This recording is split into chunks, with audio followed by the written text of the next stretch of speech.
তোরে যেভাবে আদর করে যে দুধ দিয়ে ভাত খাওয়াইতেছি, এরকম কোনো একজনকে আমি খুব আদর করে খাওয়াইতাম। সে 2 পায়ে জন্তু, তোর সাথে 4টা পা, তার সাথে ছিল 2টা পা। ঠিক আছে? সে বেইমানি করছে। তো তার মধ্যে আল্লাহ বুদ্ধি জ্ঞান সব দিছে, তো সে বেইমানি করতে পারছে। তোর ভিতরে তো আল্লাহ তো বুদ্ধি জ্ঞান দেয় নাই, তুই বেইমানি করবি না। তবে তোর মাঝেও কিরকম জানি ওইরকম একটা লক্ষণ আমি খুঁজে পাইতেছি। তোকে আমি 1 বাটি দুধ দিয়ে ভাত দিছিলাম, ওপরে দুধগুলা খাইছস, নিচে যখন ভাত আসছে তখন তোর অরুচি ধরে গেছে, তুই তখন খাবি না। তোর তখন ঘুম ধরতেছে, তোর ঘুম চোখ থেকে ছাড়তেছে না। হ্যাঁ, কত রকম ভান করতেছ, কত রকম নাটক করতেছস। কি একটা যুগে পড়ছি দেখছস, মানুষও নাটক করে। এই যে তোরা যে পশু পাখি আছস তাও নাটক করস, এত নাটক সহ্য করবো কেমনে? হ্যাঁ,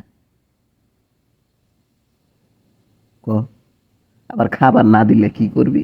এই পাতিল গুইতাবি, সেই পাতিল গুইতাবি, এনে যায় চুরি করবি, এনে যায় চামারি করে খাবি, একটা খাবার যায় 10টা নষ্ট করবি। এখনকার সেরি করলাম আবার একটা বাতারে মন ভরে না। ঠিক আছে? বাতারে এত ভালোবাসবো, কোনো কাম নাই। ওই ওই সেরার দিক চাবো, ওই সেরার দিক চাবো। ঠিক আছে? বিষয়টা কিরকম দাঁড়াইলো না?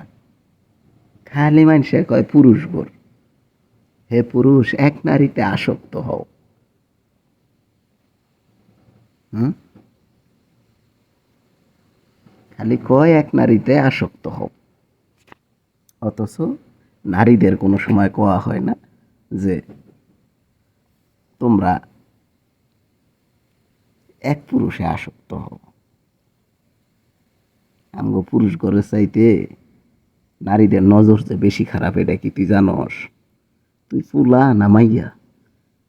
তোর সাথে যে আমি কথাগুলো শেয়ার করতেছি এটাই তো জানি না। হুম? তুই বেড়া বিলে না মাইয়া বিলে? বেমানি করিস না, খা। হয়তো বা তোর একটু বুঝেছি, তুই বুঝছস, খাইতেছস, কিন্তু আজকালকার সেরি করলে এলা বুঝে না। তাগর মধ্যে আল্লাহ এই জ্ঞান দেয় নাই। খা, খায়া দায়া ঘুমা। ভান করিস না, নাটক করিস না। নাটক পছন্দ না, নাটক দেখতে দেখতে অতিষ্ঠ হয়ে গেছি। খা, রাত 12টা 1টা বাজে তোর এই সময় খাওয়াই দিছি। হ্যাঁ, তারপরেও তার মন ভরে না।